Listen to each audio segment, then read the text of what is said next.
an edition out like this? Well, it's kept me alive for the last 17 years, so yes.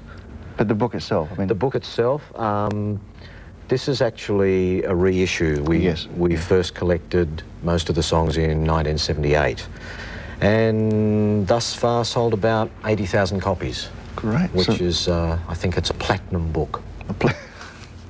One of the other things, you've got other little stories and poems in the book, and one of the great things I noticed was the Matilda Waltzers Union. So in 1877, the professional swagmen, those swagmen who wanted to be swagmen by choice, set up this list of conditions to be a member.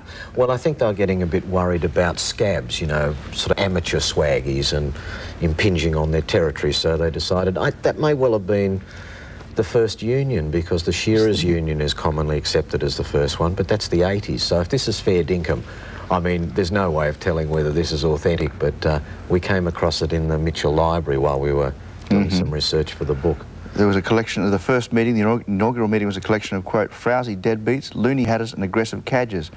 And some of their conditions were that no member would carry a swag weighing over 10 pounds, and no member would defame a good cook or pay a fine when run in. And if he did so, he'd be expelled from the union. It's pretty heavy stuff. Yeah, well, and there's a good one there about, you know, no member allowing himself to be bitten by a sheep. If a sheep bites you, you must instantly cook it. Seems only fair. Seems only fair, yes. The only problem, you may have seen our story just a moment ago. What happens if a crocodile bites you? Oh, no. I think they were smart enough to keep away from crocodiles, unlike a lot of tourists. Yes. The whole thing of Australian folk songs seems to be much more accepted now, whereas, as opposed to like an apology or an embarrassment. Yeah, I mean, when we first started 1971, most of the places we would play in the cities, people would come along and say, "That's fantastic, what's that music?" We'd say, "That's white Australian music, actually, it was invented here." And they go on, really? In the country it was a little different because, as you said now, there was the mother playing. I mean, we'd go out and play in the country, and a lot of people would come up to us and say, "Oh, I haven't heard that song for years, since I was at school." But these days, 17 years on, we even get played on commercial radio every now and again. I mean, that was unheard of 10 years ago. And you've got people like John Williamson, you know, doing extraordinarily well, writing songs about Australia. And Eric Bogle, people like that. I mean, now it's, well, as I said, it's provided me with a living for which I'm eternally grateful. All right. Now, we have some of that white music, white Australian music. Yes. The song, I forgot the name of the song, do you know? Denis O'Reilly. This is all about people coming out for the first gold rushes. Which you recorded a little early for us. Thanks very much. Thank you, Dob.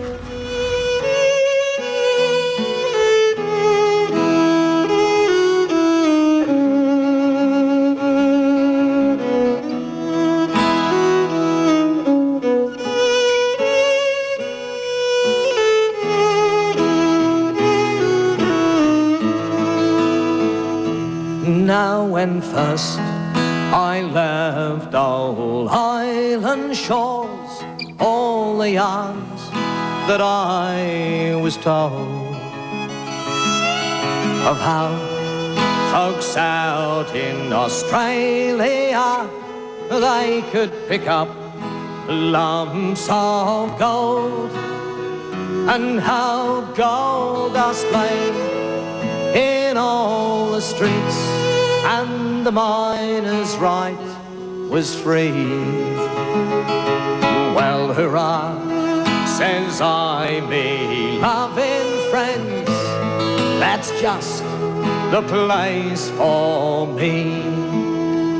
And with Miss Flagel on my shoulder, Black Billy in my hand, I will travel the bushes of Australia like a true-born native man. And when first we sailed into Melbourne town, well, we all prepared to slip. And old Bob, the captain, and the mate, all the crew abandoned ship. And then all those girls of Melbourne town, they threw up their arms with joy, saying one unto the other, here comes the Irish boy. And with Miss Swaggle on my shoulder, Black Billy in my hand, of Australia like a true-born native man. And so we made our way into Geelong town and northwest to Ballarat, where some of us grew mighty thin while the rest grew sleek and fat. And some tried their luck at Bendigo and then south to Fiery Creek. Oh well, I made my fortune in a day that I blew it in a week. And with me swaggle on my shoulder, Black Billy in my hand, I will travel the bushes of Australia like a true-born native man. Okay, Dan.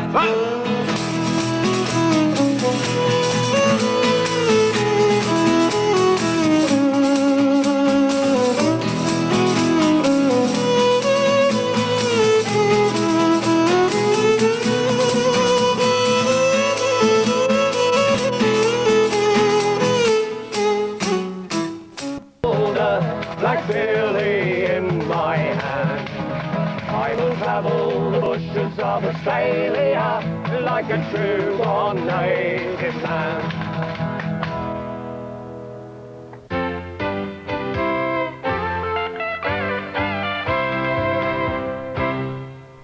Just a little about the Polly Woodside. It's 104 years old and it's moored now just off Spencer Street Bridge in the Yarra, for those people who aren't in Melbourne and can't come and see it so easily. And it was falling apart over in the Maribyrnong River until the National Trust decided to restore it, bless them. And this, where it's moored now, used to be the dry dock. I can remember coming here when it was a dry dock. I can remember it was very scary walking around under a very big ship. Righto, competition time. First of all, there's a couple of good tree photographs. This red river gum tree has obviously fallen over hundreds of years ago, and 3 of the limbs speared into the ground and took root. Then the trunk has been sawn off and the tree has continued growing via its rooted limbs. This one is a genuine lava tree.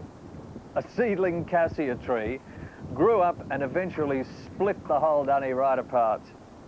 It's all that wonderful fertiliser, you see. Now,